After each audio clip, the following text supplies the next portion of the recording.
I want to talk about how to use technology to actually build our operations manual. Years ago, I can remember as a kid sitting in the kitchen floor on a little house on Enterprise Street in Brunswick, Georgia. Enterprise Street, Brunswick, Georgia. Man, I hadn't said that in a long time. And I can remember my mom and dad opening a box, and inside the box, it contained our family's Encyclopedia Britannica series. The entire Encyclopedia Britannica was delivered to our house, and it felt like Christmas. I can remember sitting there and opening these crisp books up for the first time and seeing pages that were filled with colorful photos from around the world. I can remember seeing photos from Russia and India and South America. And man, I love the ones from Africa. Love the photos from Africa.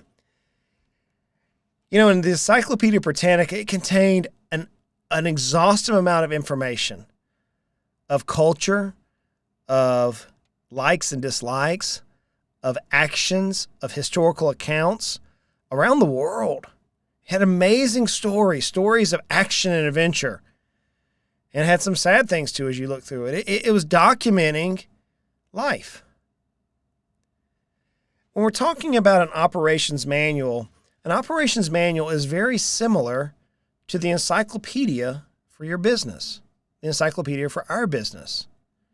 It's going to document insight, if you will, photos of your business, all the know-how of your particular company. And if you create it correctly, it's going to allow somebody to actually journey into that particular day-to-day action, that task, that job description, whatever it may be. It will, if you can create it correctly through video or through pictures or through words, you can actually sit and look at a manual and understand how your company operates. Not that dissimilar to the experience I can remember with the Encyclopedia Britannica. It wasn't too long ago. In fact, I was 16 years old when I picked up a book that forever changed my life. I love to read. You know that about me. And in fact, I'm running out of books to read. So if you know a good book, hey, hit me on Twitter or LinkedIn or something and give me a book suggestion. But I can remember going to, I think it was Books A Million, if I remember correctly, and picking up this book called The Goal. I'm going to hold this up in front of the camera here. For those of you who are on YouTube, check us out on YouTube. You can actually see what we're talking about. But there's a book called The Goal. And Eli Goldratt, you spell it Goldratt, we'll actually put a link in our blog post and in the show notes to our Amazon cart so you can actually check this book out. He wrote this, and the subtitle is called A Process for Ongoing Improvement. In fact, the one I hold in my hand is the 30th edition. It is marked up extensively. I have yellow. I'm thumbing through it as I'm looking at this. It has yellow and blue ink inside here and pink highlighter and yellow highlighter, and there's some red ink. Oh, that was the one that says, be careful here. Bottlenecks, yes. Has a lot of things. But inside here, I remember hearing the term for the first time, throughput. Throughput. How we are to move clients or move customers or move product efficiently through our business in a timely manner, in one that's going to provide us the profitability we need while reducing the amount of liability. So it talks about throughput. One of the ways that we can improve the throughput of our company, especially in the operations area, is to actually create a manual, to actually place, if you will, an encyclopedia of how your company operates. And if you think about that, that seems daunting, unbelievably daunting. So what is in an operations manual? There's a pretty common consensus that about 5 to 6 things are going to be in an operations manual. You're going to have your company's organizational chart or your flow chart, how your company's organized, from the CEO down to your junior member of your organization. You'll have the job descriptions of everybody enclosed. So you'll have the job description of what the CEO does, the job descriptions of the virtual assistants, the job descriptions of the janitor, whatever position you have in your company, you're going to have the job descriptions. The largest section, though, is probably the one that causes people the greatest heartburn, and that is the business processes. The processes. I often say that McDonald's has done an unbelievable job because they can teach 16-year-olds how to cook French fries without burning down a restaurant. That's the processes. And if you think about the various processes that you have in your company, it gets to be a little overwhelming. We do a lot of things just by habit without really knowing that, hey, we have a process. I remember working as a contractor underneath a landscape company. After we first moved to Knoxville, I was a 1099 subcontractor, and this gentleman had a process every morning of how the vehicle is to leave the shop. And I thought it was brilliant at the time. And I asked him, I said, why did you do this? He said, well, because if I don't do the process, I forget something. So just to leave the shop, there was actually about a 3-page process, checkbox 1, checkbox 2, checkbox 3. It's pretty impressive. Then we get into business policies. Those are the things, the laws of which your business operates. And finally, you run into your contingency plans or your continuation plans or your emergency procedures and policies in place, just in case something were to happen. What happens if there's heaven forbid, a tornado in your town or a hurricane or a flood or a fire or some sort of a natural disaster or some sort of an event that causes us to have to deal with? That's where your operations plan comes from. And you may be saying at this point, dude, I don't have enough time of the day to even breathe. How in the world am I going to document and delineate down to an encyclopedia how my company runs? Does this even matter? Yeah, it does matter. It does matter. It matters because it creates efficiency in our flow, efficient throughput. See, as we begin dissecting and having to write down the things that we do day in, day out, we start realizing where we're missing. So when you have to say, step 1, get out of bed. Step 2, put your foot on the floor. Step 3, turn around, make your bed. Step 4, and so forth, so on. And you have to start writing out your morning routine. You find out you do a lot of things that are just happenstance. And once you can put it in writing and allow your mind, the creative side of your mind, to look, you may find that you do things that really just aren't efficient. And there are ways you can improve efficiency. So by writing out a process, it improves efficiency. Number 2, it creates evergreen knowledge. Evergreen's a term that I learned years ago when it comes to content for the interwebs, I often say, for the web. It creates evergreen content, things that are always going to that's going to have searchability that you don't have to update on a regular basis. So for example, why should I use a Roth IRA? That would be an evergreen piece of content. How to make a car tire last the longest. That's probably evergreen. How to make one heck of a pizza. I can tell you that's evergreen content. But in our business, we're trying to create evergreen content as well because we don't want to have to constantly repeat ourselves. We don't want to have to constantly go back and forth and teach the same thing over and over and over. Our company is in rapid growth mode. We've had a flurry of individuals who called and said, we need help.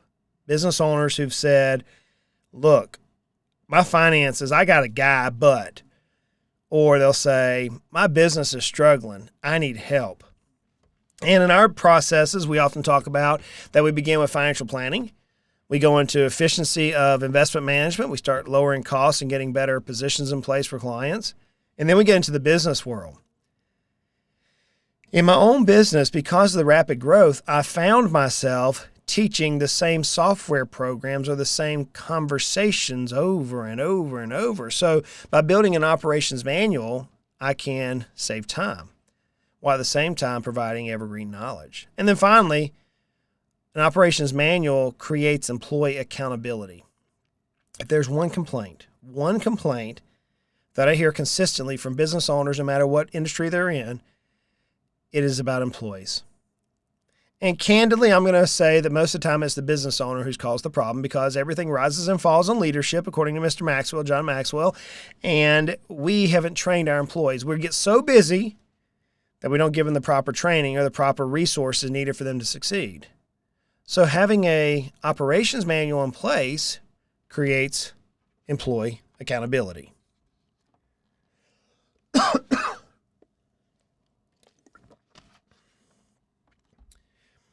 So now you may say, well, Justin, okay, I get it. I need to create an operations manual. I need to take everything that's out of my head as a business owner and delineate it down to some sort of a process, a manual that others can do. I need to take everything out of my head and delineate it down to some sort of a manual that others can use. Very similar to your Encyclopedia Britannica example. But where in the world do I start? Every day we do things. We do things just naturally that can be placed in a manual. This last week I was talking with a client, and I gave them an idea, something that I've utilized, and I thought about it. I said, I've never shared this on the show. And often I say I want to give away 99.99% of the information that I have in my head or the experiences I've seen, and I don't think I've ever talked about this. But it's something that I personally have used in our company, and it's something we often tell clients to do. So here's the story. We have a business owner, highly successful, rocking it out. When they first began working with me, it was about 7 years ago. They were producing about $500,000 in revenue. This year, they're going to produce about $2.3 million. Great growth in the industry they're in. I mean, they're rock stars, top 1% producers in their particular industry. But yet they're having to hire somebody within the admin section of their business, and the business owner is going to relinquish a particular duty, task that they do on a daily basis to this new hire. So they found the individual, a very talented person, to come alongside and help the business owner in this one duty. So for simplicity, let's just say that the duty is paying the bills. Let's just make it super simple so we have some sort of a concept to which we can grasp and morph it to our particular situation. So as they're sitting down with this new assistant to the owner, and they're going through the process of which they're paying the bills, here's what I recommended to the owner. Mr. Owner, whenever you do this process, what are you going to utilize? And she said, Justin, I have a laptop and a desktop, and I'm going to sit down on the desktop and show them exactly how to pay the bills. Great. Walk me through the process. And she said, well, the first thing I'm going to do is I'm going to sit down. I said, okay, got that part. Next thing I'm going to do is open up the computer program. I'm going to go to the web browser. Find, in her case, she was using QuickBooks. So we're going to go to QuickBooks. I said, okay. And then she began telling me through the various steps that she follows for QuickBook bill paying. I made this recommendation. I said, here's what I'd like for you to do. Turn on your webcam and your microphone in a software like Zoom. Zoom is real popular because of all the web meetings that we've had over the last period of a year almost. Now, can you believe it's almost been a year? Probably by the time this episode comes out, it will be a year since COVID hit and we shut down our life. And during that time period, networking or doing business or going to meetings virtually has become a common step. I can remember before March 13th, 2020, trying to get business owners on Zoom was often very difficult. Now it seems like everybody wants to meet in Zoom, even if they're half a mile from our office. So it's kind of weird. But you can go on Zoom, for example, and you can turn your video and your microphone on, and you can record the session using screen share and actually walk your employee through your process of paying the bills. And in that moment, I watched the business owner's eyeballs light up.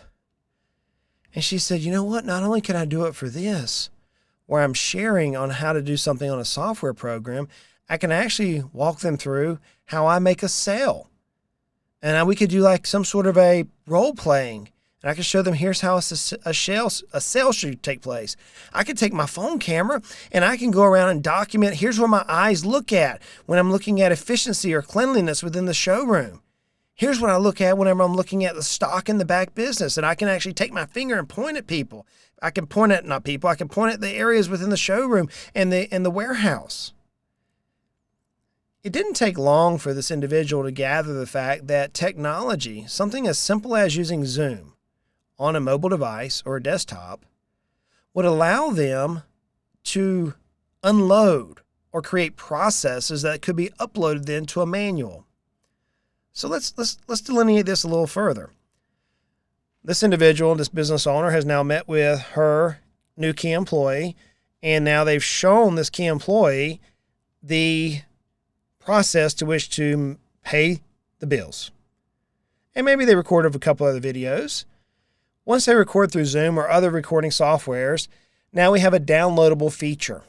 A downloadable very, very, very low DBI or WAV file or AVI, or depending on what type of file type.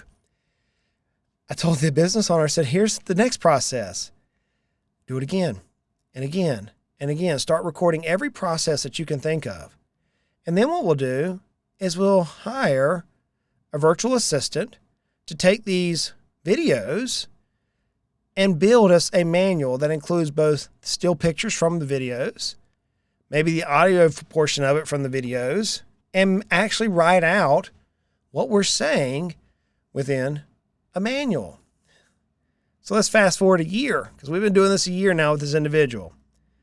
We just saw their first ever operations manual. Was it perfect? No, it wasn't perfect. In fact, the business owner said, I now can see how we've been wasting so much time in X and Y and Z. And I can see we were missing steps here in P and P and D and Q. I can just see all these areas that I never saw before because I never was able to visually see it. What's more interesting is now they've hired 4 other individuals.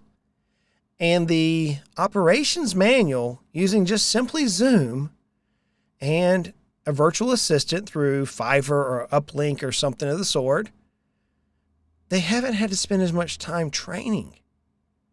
Now, friends, if we're trying to grow the value of our companies, if we're seeking to double our net worth every 3 to 5 years, there is not many things that are going to help us improve efficiency much more than an operations manual. Getting what's in our head out on paper, in this case video or audio. Here's what's even more magical.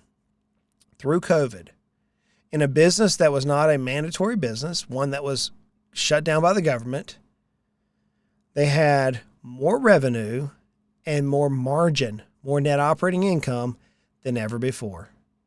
Why? Because they took a little bit of time to use technology to build an operations manual. So Zoom is one feature. You can use GoToMeeting. You can use a lot of different features out there, but Zoom's one. You can use audio. At the end of every day, you could download and just speak into a microphone on your smartphone, and then hire an external assistant, a virtual assistant, delineate that down into text. Maybe even have an audio file embedded within the text. And now you have, once again, an operations manual. So I got to tell you, whenever I hear business owners say, I don't have time, all I simply say is, you're already doing this. We're already taking the time. You're just not documenting it. So let me challenge you, friends. As you're seeking to grow the value of your company, as you're seeking to build net worth, as you're seeking, as I do, to double your net worth every 3 to 5 years. It's not always possible. It's not. But it's something we can strive for. As you're seeking to do that, let's remember that we can build an operations manual in the very same time frames that we're working now without having to duplicate our effort or add another plate to spin. We can just do it just as we're operating in our business. So my challenge to you is, let's use technology to build our operation manual. So my challenge to you is this. Let's use technology to build. Here we go, Adam. I'm going to get it right. So my challenge to you is this. Let's use technology to build our operating manual. Look, friends, I realize this is hard. Yeah, running a business is hard, but running a business is rewarding. We have the privilege to impact so many people. And it can be frustrating, but it doesn't have to be. We just have to look for these little shortcuts. I'm going to do my best to continue to share them. Until next time, y'all go out and make it a great day.